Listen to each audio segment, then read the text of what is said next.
So, I think you guys know what the number one slot will be, so that shouldn't be too much of a spoiler, because if you watched the video of it, you will note that I said that this is easily the worst elevator of the year, and I don't think anything can top it. And truly, nothing did top it. So, what's the point of doing this list then? Just for fun, I guess. So let's take a look at the top 5 worst elevators of 2024. Obvious rules apply, I've had to written it and filmed it this year, no other year prior. So, let's get started with the cream of the crop.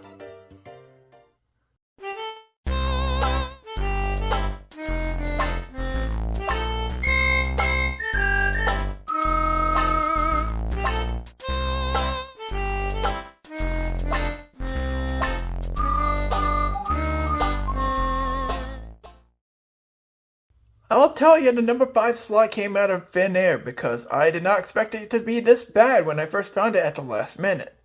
So this is basically an older Otis with a slap-on mod and a slight controller upgrade. Not much to be said here, right? The fixtures are pretty much uninteresting, but everything else is mostly tasteful. Even the bells still work. But unfortunately, this thing runs like hot garbage. This thing vibrates all the way up and all the way down, and it is very uncomfortable to ride.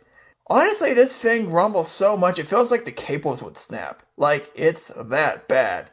If you have motion sickness, I can imagine how terrible this would be to ride. It's unfortunate that this thing runs this horrible, because everything else is at least mostly tasteful, minus the slap-on mod, of course. What a shame.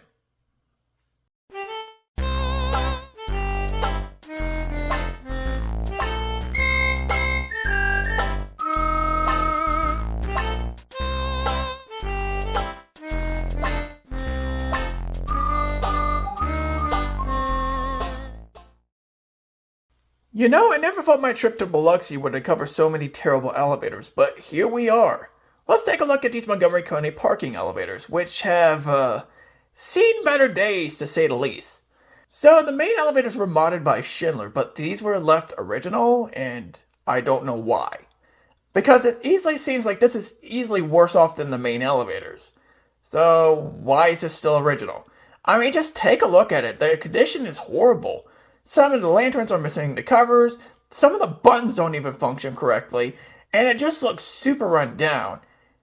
It never made sense why they never modded this elevator, but they modded the main elevators. Not to mention that there's more Montgomery Kone elevators and a parking deck on the casino side, and they're straight up decommissioned.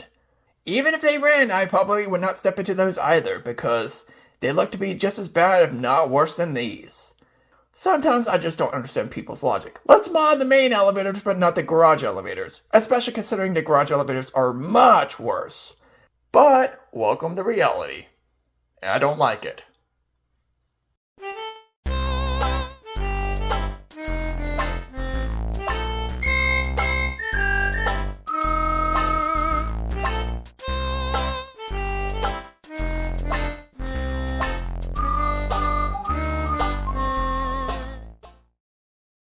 Here's yet another set of terrible elevators, and this time also having a mod this time.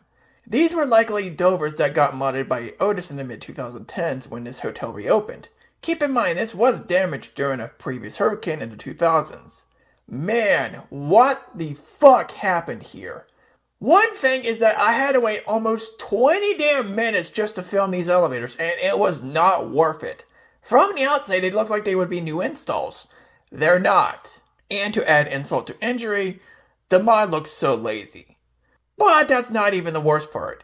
If waiting 20 minutes wasn't enough, how about the fact that only 2 out of 4 elevators were working when I went there? 2 elevators were down and 2 were running. And this is a high-rise building, not to mention. These are the only elevators that serve this tower. So you're stuck with 2 functioning elevators overall. Great. Not to mention they run like absolute crap. Go figure. So, you only have 2 functioning elevators when I went there. I can imagine when 3 are down, because that would be a nightmare. And not to mention that it runs like crap, looks like crap, and everything about it is just pathetic. Yeah, I would not be staying here anytime soon, that's for sure.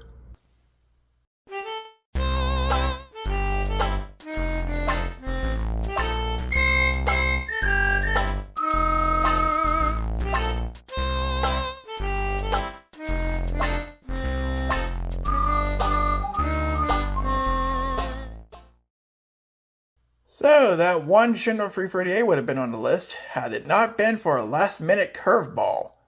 So I know what you're thinking. This just looks like your typical Dover impulse oil hydraulics. What's so special or what's so bad about them? It can't be that bad, right? Right?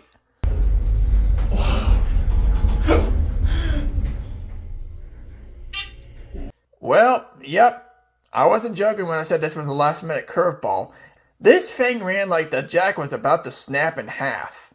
Like, wow, this is even worse than number 5, and that one was pretty bad too. I don't know how something this simple can be so bad. What happened here? Why does it run like it wants to snap in half? Why is this probably one of the roughest elevators I've ever ridden? Why this? Well, that's the surprising world of elevators. You never know what to expect. And I did not expect this. For bad and for worse. Before we get to the obvious number 1, let's go over some dishonorable mentions. This one will be quick though. Just like the Dovers, this one has some very questionable and horrendous running qualities. Nowhere near as bad as number 2 and number 5, but it's inching close. Not to mention that this thing's in rough shape in general. Most of the call stations have been replaced with other random GEL buttons. Yep, this is the 338 of all time, folks. What else do you expect? Not only is this just a cheap and lazy mod, it's just already falling apart as we speak. Most of the button caps are missing, and not to mention the controller is drunk. It has a mind of its own, and not in a good way. Most ThyssenKrupp and Dura MRLs are mostly pretty bad, but this is easily the worst of the year. There's a reason I don't like MRL hydraulics, and this proves it right here. Wowee, I can't wait to see what number 1 is. It isn't like it's obvious, of course.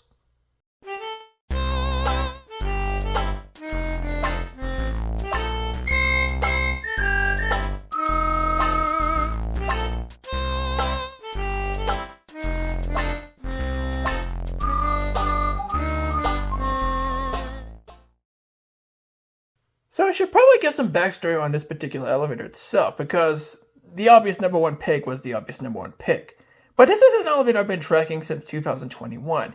It's been broken down for 3 whole years, and sometime this year, it's back up and running randomly. So I decided to ride it, and man did I regret it. As a Westbrook fan myself, I don't even know if I can call this a Westbrook elevator, because this ended up being a cruel joke at the end of the day. This is not any Westbrook I've ever ridden, and trust me, I have ridden some crappy Westbrooks beforehand. So this is not my first rodeo, but this was something else. So everything starts off great when this elevator almost chops my hand off when I'm trying to enter the elevator. That's a great start. It's only a sign for things to come. So the cap is classical and the C.J. Anderson fixtures are nice. So what else happened? Well, this elevator has a deranged mind of its own. It only went between 2 floors. 1 and the basement.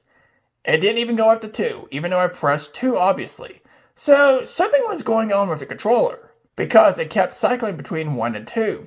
Not to mention that the door is a very fast closer, and not to mention it doesn't have an automatic sensor. It has a stuck bumper.